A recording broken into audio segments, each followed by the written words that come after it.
What is up, guys? Welcome back to another episode of Entitled People. Hope you're all doing awesome today. So let's get into today's Reddit posts.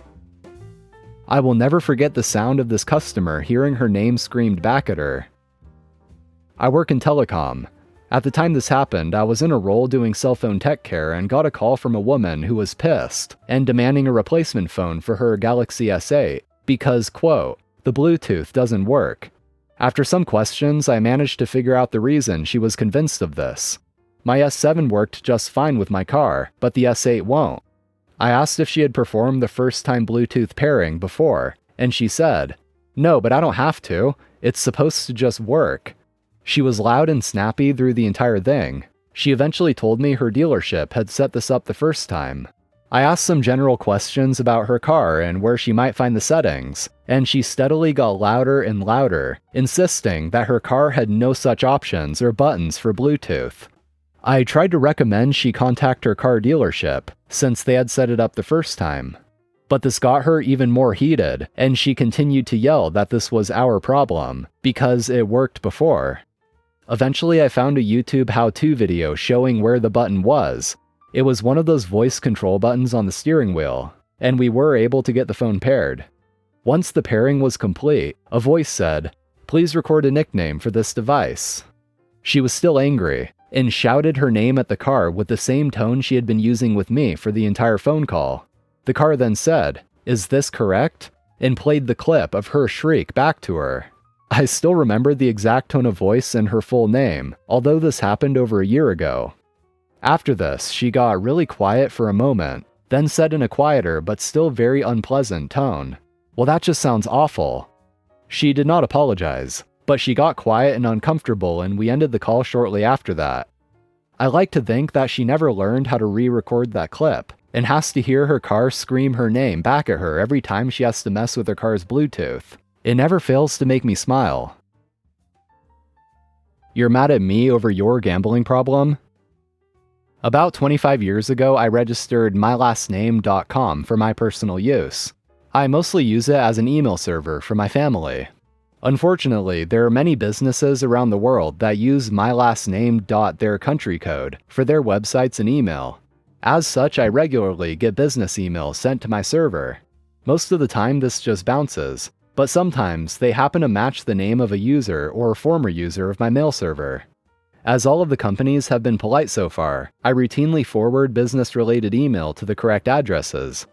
20 years ago, there was this one guy who happened to have the same first name as my deceased uncle. I was monitoring that address, just in case anything important legally or financially came through, to make sure that his family didn't get surprised by anything.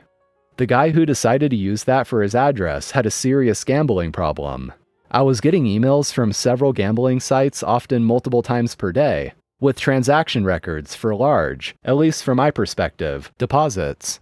These were all credit card transactions, very often for offshore online casinos, so they didn't exactly abide by banking regulations, either in the USA or his home country. In other words, I often got the full credit card numbers and expiration dates emailed unencrypted. If I'd been dishonest, I could have easily run up thousands of dollars in charges. Because some of these transactions also had his physical address, I did have a way to contact him. First, by using that, I was able to figure out what his actual personal email address was. I did not want to use his company email because of the nature of what I was sending, so I emailed him and explained the problem, and asked him if he was really comfortable with me having access to several of his credit cards. He accused me of being a hacker, called me several names that I shouldn't repeat here, and blew me off, because I kept getting the email receipts. At this point, I figured out that he was probably digging himself and his family into a fairly deep financial hole, and while I was annoyed with him for ignoring his problem and being rude, I didn't think that his family should pay the price for his bad gambling habit. Because I had his home address, I was able to figure out his wife's name and where she worked. I printed up a stack of about 20 of the emails, put them into an envelope marked personal and confidential, and dropped them in the mail to her office. A couple of weeks later, the gambling emails stopped. A few months after that, out of curiosity, I did a search for them again, and found the legal notice for their divorce. Oops. No, you can't take a 1-year-old down a 30-foot slide. I manage a pumpkin patch. We have the pumpkins, of course, but also a few rides, slides, bounce houses, and petting zoos, designed to appeal to younger kids. Think the 3 to 15-year age, but most rides are for 5 to 15. This happened right after opening. She was the first guest there. I was not wearing my manager apron because I had to chase an escaped baby pig, and baby pigs do what baby pigs do. Our rides have ratings for what age they are appropriate for. There are weight restrictions too, but the big one is the age. 5 to 15 years old on this big 30 feet in the air slide. A woman decided that it would be fine and safe to strap her 1-year-old to her, climb the slide and go down. I told her absolutely not, that she was absolutely not allowed to do that. She informed me she had to because the baby could not climb up there by himself. Ma'am, your 1-year-old infant is not allowed on that slide. She told me the manager had given her permission and that she had been allowed down with the same baby last year. With a newborn, she was absolutely not allowed to do that. She demanded to speak to the manager who told her she could. I told her the only manager on site was me, and I had never seen her in my life. She and her partner and baby went to the parking lot where they ambushed the co-manager, the very Mexican co-manager. They told him I was rude and racist against Mexicans. Let me get this straight, he laughed. My wife is racist against Mexicans? They left in a huff.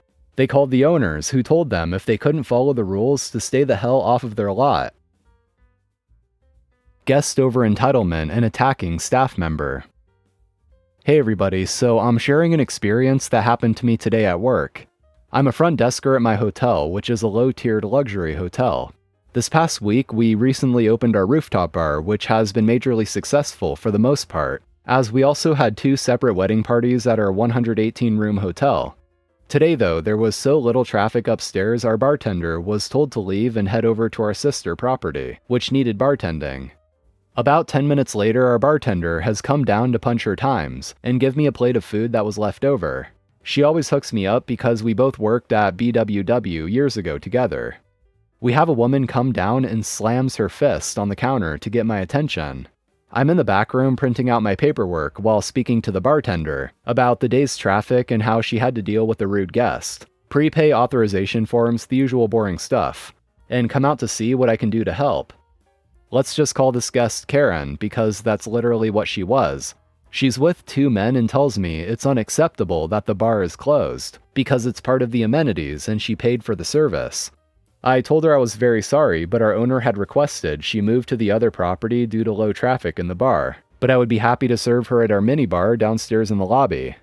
Karen doesn't like this, and goes off about how unprofessional the hotel is, and how I'm clearly not trained to be working in service, because if I really wanted to make it right, I would open the bar up upstairs.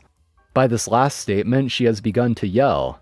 I again told her how sorry I was, but she need not yell as I'm speaking in a regular voice, and I'm trying to help find a solution.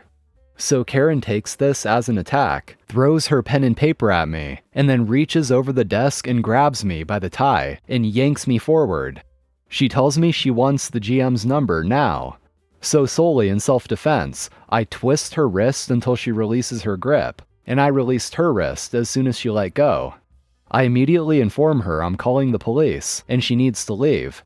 She starts clutching her wrists saying I attacked her and she wants the GM's number, as she's going to put me out of a job, and that she wasn't leaving as I didn't have the right to do that. I reach over to the phone and speed dial 911 on speaker. I explained I was attacked by a guest and had asked her to leave. She begins to cry and yell, looking at the other guest and her 2 friends in the lobby, like, can you believe he's talking to me like this? But the other guests immediately turn sheepish and start leaving. After being told by the operator that a police officer was heading over, I told them I could handle it until they got her. I informed her that she needed to take her things out of her room before the cops get here. When the cop finally arrives, she's still crying in the lobby, like actual tears, snot, and she's ripped her mask off. And her 2 friends have come up to try to reason with me, saying, she's had a couple of drinks. She has temper issues that get worse when she feels like people aren't listening to her side of the story. You didn't need to twist her wrist, you could have just told her to stop. We're from Florida. Where is she supposed to sleep? In my mind, I'm like, in the sewer, I don't really care where she puts her head down, as long as it's not on my hotel's property. Obviously, I didn't say that though, and then asked if they were being removed too. I informed them they were not being removed, as the two gentlemen had different rooms they were booked in, but she was barred from our hotel permanently and she would be charged for the night, but by checking her out, she would not pay for the remaining 6 days. By this point, the police have come up again to talk to me, so I excuse myself. They asked to see the footage of what happened, and after playback, they escort her to the patrol car off the premises.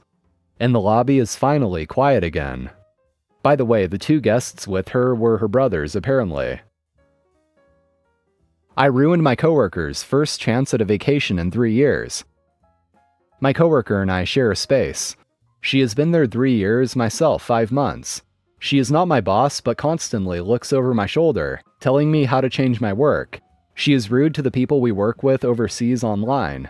She does it all on speakerphone and ignores me when I ask her to use a headset while she yells at them. She talks about her stomach problems and her issues pooping. When I ask her not to, she tells me to get over it. If another coworker comes to speak to me, she answers for me and over me. She also swears at her computer, verbally responding to emails she doesn't like, talks over her breath while reading her work constantly. I told her many times to please stop, and she got pissed, saying she doesn't jump to my tune, and complains about having to walk on eggshells around me, as she isn't accustomed to modifying her behavior for anyone. The company is tiny, the owner is insanely pitifully cheap, so I'm the first person in years that is able to cover her work. She is desperate for a vacation and recently booked a long trip to Hong Kong for 2.5 weeks. She doesn't know yet I was recently offered a way better full-time job through someone I've worked freelance for in the past. My freelancer is understanding if I was to wait a bit before I end my current employment, as my coworker's holiday is in 2 weeks. But I think I'll give my notice early. Our boss is a huge a-hole and my coworker hates his guts, and it should be an interesting fallout if she goes on holiday and there is no one else who can do her job. She will have a total meltdown. And that is all for today. Thank you for watching. As always, if you enjoyed, hit that like button and also subscribe to the channel if you haven't already. So take care and I'll see you next time.